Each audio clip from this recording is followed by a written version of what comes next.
Hi, I'm thrilled to have this conversation with Sara and Viju from Red Hat APAC.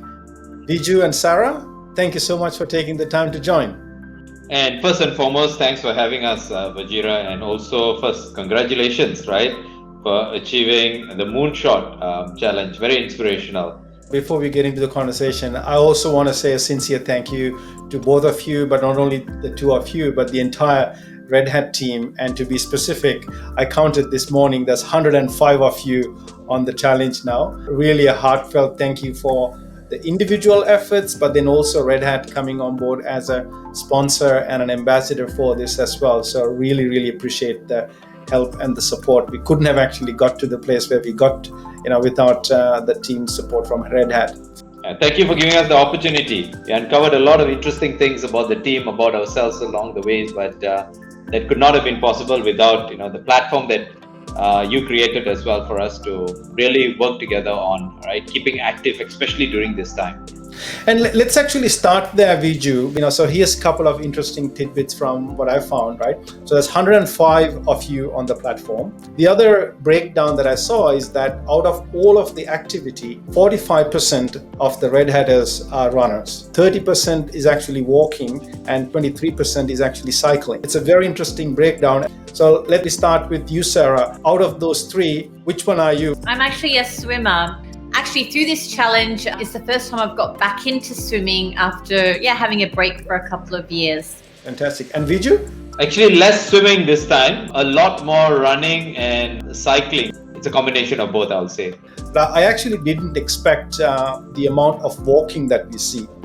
Yeah, one thing I will say is a lot of the time with these, sporty type of fundraisers, it's usually only a running option or a cycling option. And it's very hard for, everyone to get involved or participate because not everyone is a runner. I admit it, I've got quite dodgy knees myself. Yeah, having this open to all sorts of exercise types. I guess it's as long as you're moving and walking towards that goal, the personal goal that you've set for yourself, you can contribute, you can get involved in this. And I think it's great that people of all fitness levels and, whether you're a runner or a walker, you can participate in this fundraiser and challenge. Awesome.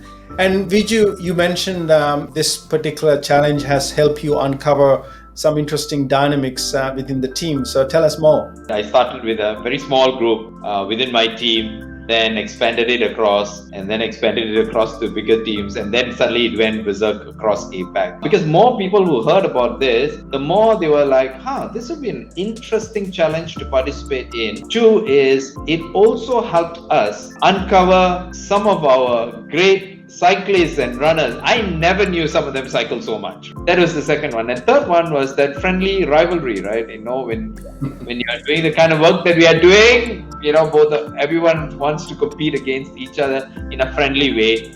It helped us to connect with people cross-border. So it is quite interesting to see, hey, what has this person done? Because half the time we are doing this, right? A teleconference, and we don't really have the chit-chat, right? So this is kind of in the chit-chat.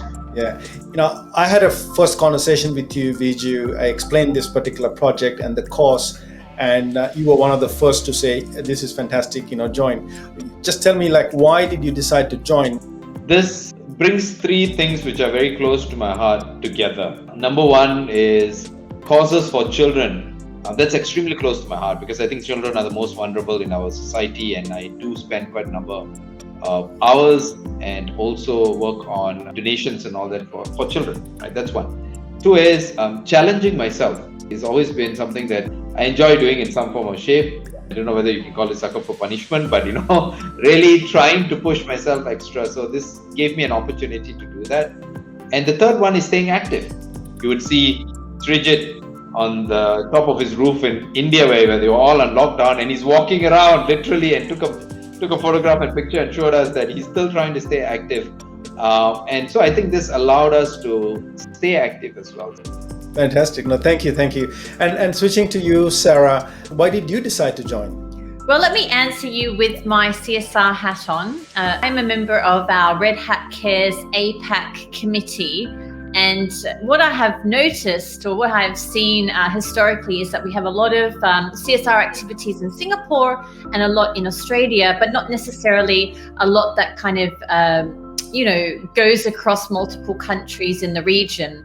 So when I was chatting with Viju about this initiative, I got kind of excited, one, because it was a way to connect our associates across the various regions, and two, because of the Let Kids Fly Foundation, benefiting impoverished children, and also with that focus on education, because basic needs and education are two of our funding priorities when it comes to CSR at Red Hat. So yeah, we thought, why not give it a go? And it really took off. We have participants from throughout the region, although we do have quite a fair few in Singapore where it kind of kick-started with Viju. Fantastic. I think, it's interesting to see your perspective as well, because I know when we had the discussion, we were really going for 100,000 kilometers. And then what made you decide, hey, let's do a moonshot and stay focused on that so much? So interestingly, when I started this in January, it was going to be around the world. It's just 42,000 kilometers with people running, cycling, swimming for 6 months. Because I frankly didn't know how many people are going to sign up. But at that time, actually, a friend of mine at work, he said, no, you should go for the moonshot. And I was actually saying, that's a lot of kilometers, right? Let's just do around the world first, exactly as you said. But then in 3 weeks, we were at like 30,000 kilometers. That's when I decided. So we had, Red Hat coming on board. We had a whole lot of Microsoft teams coming on board. And then we knew, right, okay, I think it's probably worth shooting for something that is actually going to be quite aspirational. And then said, let's do 400,000 kilometers. To see that we've exceeded that in 5 months was just fantastic. Just like anything, once you set a target and you keep the focus, you'll get there somehow, right? That's very true. One more.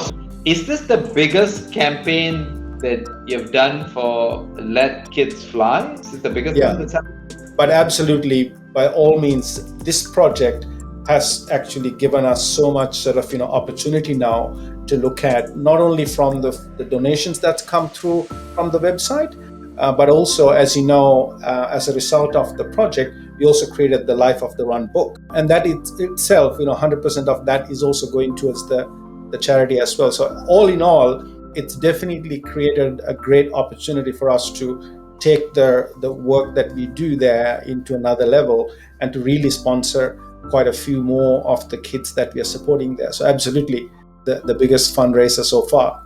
So what's happening with the book? Interesting you say, I happen to actually have the draft copy here, Sara. That's what it is. Looking and good. There you go. Both of you are there. Pretty amazing how that also came together from all of the stories of people that are sharing, the reasons and the inspirations around it.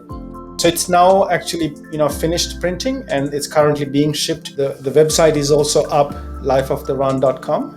And we've got Dean Canassis came on board as the ambassador, and Dean actually did a very nice forward for the book. There's a couple of people have already come back and say, hey, we've gone from around the world to a moonshot. They don't want to finish now. Is there something else planned for the Red Hatters? What are you guys going to do after the Run for Life project? Yeah, definitely. I think people will be sad when this challenge comes to an end. It's been a lot of fun, been great for connectivity. It's good to have something to kind of work towards. And of course, during these difficult times, having that motivation to get out and do a bit of exercise is so good for just our mental well-being as well. Yeah, we're really going to have to think, how do we kind of continue with this? Yeah, no, definitely, Sara. I mean, that's what, a lot of people have come back to me asking exactly that question. What's next? So my idea was that every couple of years, we can use the platform with a new challenge and a new charity. And what I'm thinking for next is we have to think about what is the next challenge we can pick. Interestingly, a friend of mine said, let's pick a Guinness Book of Records. That can be the challenge. But then I'm actually looking at the platform is now extendable. Different companies can actually select their own charities. So that could be another way to further expand. Perhaps actually have the theme can be, we want to ongoingly support Kids with Education can be the theme. But then Red Hat, you can decide for Japan, you might have a local charity that you actually want to support towards the same theme around helping kids with education. Philippines, you might actually have something like that you want to support. So that way we could scale this model out, but we keep the same theme around collectively. We're actually helping a different foundation in a different place, but towards the same goal, right? Which is about helping kids. So I'm thinking through that at the moment. That might be the next thing we could do together. That sounds great. Sounds fantastic, Viju. Let's actually look at the Red Hat team there. Well, there you go. We don't have to even search. It's actually at the top. Nice one. You've got over 105 people from Red Hat. And then there's your target. We hope to cross it and at least get as close as possible to it, and at least continue on even after that to try and complete the challenge. Hopefully when the book goes out, that might create some more exciting stories for people to share. It's been interesting to see everybody come together, right, to try and stay active. For me, it's been an eye-opener in that sense. Let me just say thank you so much, not only for this time, but for the entire team. Please pass my sincere thank you to everybody there, and hope you'll get your 50,000 kilometers by the end of July. Let's finish this together, yeah? Thanks, Viju, for having us, and thanks for giving us the opportunity to represent that 105 swimmers, runners, walkers, and cyclists, right, within our midst in Red Hat. Thank you very much. Kudos to you. All the best to let kids fly. I'm really looking forward to seeing some of those children grow up to become great inspiration for everybody else around the world as well. So well done. Thank you so much. Thank you, Viju. And thank you, Sara, as well. Thank you. Thank you. Stay safe. Okay. Bye. Bye.